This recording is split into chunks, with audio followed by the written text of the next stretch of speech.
কন্ট্রাকচারের নাম কি, এরকম দিয়ে স্যাররা জিজ্ঞেস করে যে এই যে কন্ট্রাকচার আসছে, ডিফাইন দ্য কন্ট্রাকচার। ডিফাইন কন্ট্রাকচারটা হচ্ছে এটা ফ্লেকশন কন্ট্রাকচার, সে ফ্লেকশন হয়ে আছে, ওই যে মা আপনি বসেন, ফ্লেকশন হয়ে আছে, চেয়ারে বসেন। তাহলে এটা হচ্ছে ফ্লেকশন কন্ট্রাকচার আর লিমিটেশন এক্সটেনশন, ঠিক আছে? তাহলে কন্ট্রাকচারের নামটা হচ্ছে ফ্লেকশন কন্ট্রাকচার, আর ইয়েটা কি লিমিটেশন অফ এক্সটেনশন। আর কন্ট্রাকচার দেখতে গেলে স্যারদের নিজেদেরই তৈরি, একটু সফট করে জিজ্ঞেস করে পাটা যদি এরকম থাকতো, মা একটু আসতে, হ্যাঁ, পাটা যদি এরকম থাকতো, দেখো এটার ভিতর দিয়ে আমার হাত চলে যায় না, কিন্তু এটার ভিতর দিয়ে হাত যায় না তো, তাই না? এর জন্য আমরা কন্ট্রাকচার দেখতে গেলে একটু অভিনয় করে এরকম করে দেখাই। স্যাররা যদি জিজ্ঞেস করে যে কী দেখলে, আমি কন্ট্রাকচারটা দেখলাম, যেটা ফ্যাক্ট থাকে সেটা ফ্যাক্টটা তখন বোঝা যায়, ঠিক আছে? তার লুক শেষ, এবার ফিলের ওই রিদমটাই তোমরা মনে রাখবে, কারণ নইলে হবে কি একবার উঠবে একবার নামবে একবার উঠবে করতে করতে টাইমটা শেষ হয়ে যাবে। বাবু ব্যথা আছে কোথাও? কোথাও ব্যথা নেই, তাহলে আচ্ছা। আর এখন এই যে আমি বললাম না কোশ্চেন মাথায় রাখতে হয় যে ব্যথা আছে কিনা, ওই যে আমরা বলি টেন্ডারনেস দেখানোর সময় মা চোখ মুখের দিকে যাবে, আমার মনে যদি প্রশ্ন থাকে ব্যথা আছে কিনা আমি দেখছি, তাহলে কিন্তু আমার মাথার মুখের দিকে চলে যাবে।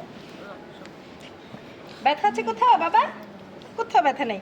আচ্ছা ব্যথা আছে, ব্যথা আছে, আমি এভাবেই প্রেফার করি এদিকে দিকে, কারণ হয় কি অনেক সময় এদিক দিয়ে উঠে এই পর্যন্ত দেখছি কিনা মনে থাকে না, এইখান থেকে শুরু করে এটা বাদ চলে যায়, এর জন্য আমি আমার নিজের পছন্দ এটা, তবে এইভাবে করলে মনে হয় ভুলটা একটু কম হয়।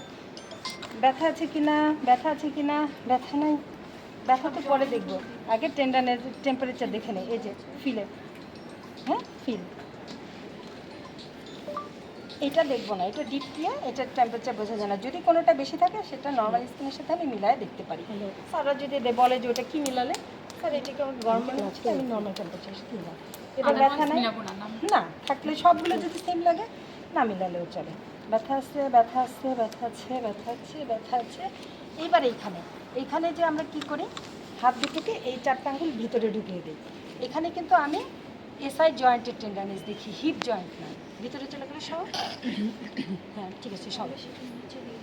হাত দুটো এরকম, আমি কিন্তু দুইটা একসাথে চাপ দিই না, কোন পাশে বুঝতে পারবো না, এ পাশে চাপ দিই, কম্প্রেশন, কম্প্রেশন দেখলাম এরকম করে কম্প্রেশন, হ্যাঁ দেখলাম পায়ের আঙুল যে ওটা কিন্তু একটা না, হ্যাঁ এইটা দেখার সময় যদি দেখি কোনোটাতে ব্যথা বলছে তখন আলাদা আলাদা করে দেখে নিতে হয় যে ঠিক কোনটায় ব্যথা, কারণ তোমাকে তো বলতে গেলে বলতে হবে এত নাম্বার না এত নাম্বার কত নাম্বার, যদি দেখি যে ব্যথা ব্যথা বলছে ও ব্যথা, তখন আমি এরকম করে দেখে নিব যে কোনটা ব্যথা। হ্যাঁ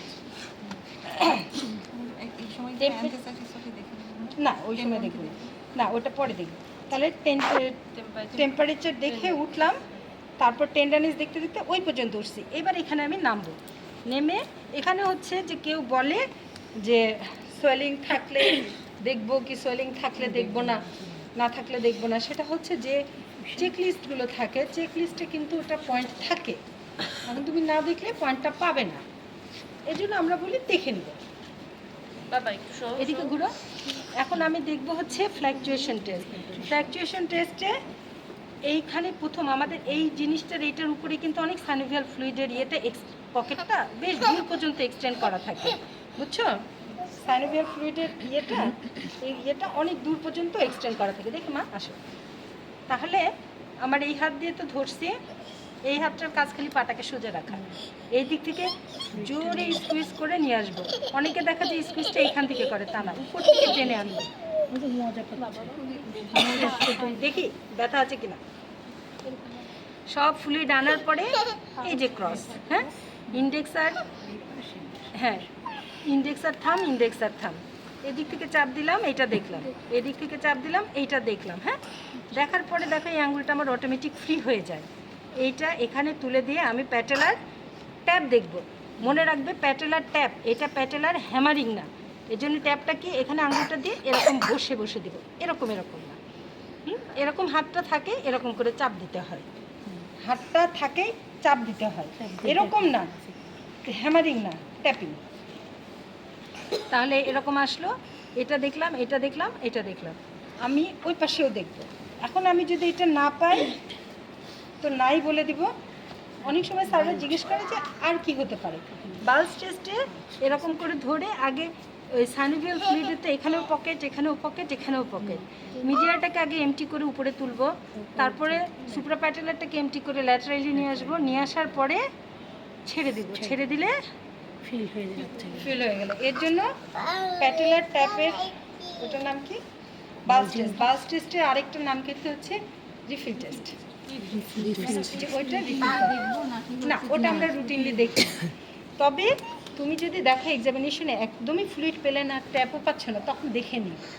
তখন স্যাররা বলবে কি দেখলে, যে স্যার কারণ একদম সবচেয়ে কম ফ্লুইড থাকলে রিফিল টেস্ট পজিটিভ হয়, তার থেকে একটু বেশি ফ্লুইড থাকলে ট্যাপিংয়ে, তার থেকে বেশি ফ্লুইড থাকলে ফ্ল্যাকচুয়েশন পজিটিভ হয়ে যায়।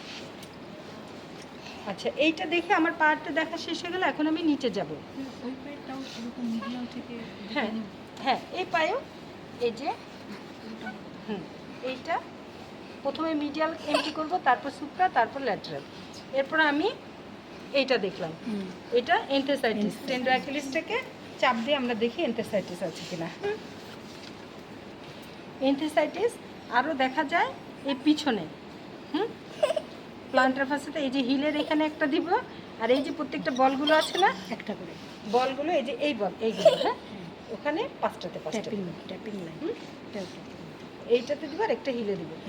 ওখানে কিন্তু দিতে গেলে একটু ঝামেলা আসতে, পড়ে থাকবা তোমরা। ওখানে জিজ্ঞেস করে যে এখানে কি দেখলে, এখানে বলবে যে প্লান্টার ফাসার অনেকগুলো ইনসারশন আছে, সেখানে এন্থেসাইটিস দেখলাম। আর যদি ওটা ভুলে যাও দরকার নেই, কিন্তু এইটা ভুলবা না, টেন্ডো অ্যাকিলিস। হ্যাঁ, তাহলে আমি লুক করে ফিল করে চলে আসছি। এখন আমি মুভমেন্ট দেখবো, ওই যে, ঠিক আছে।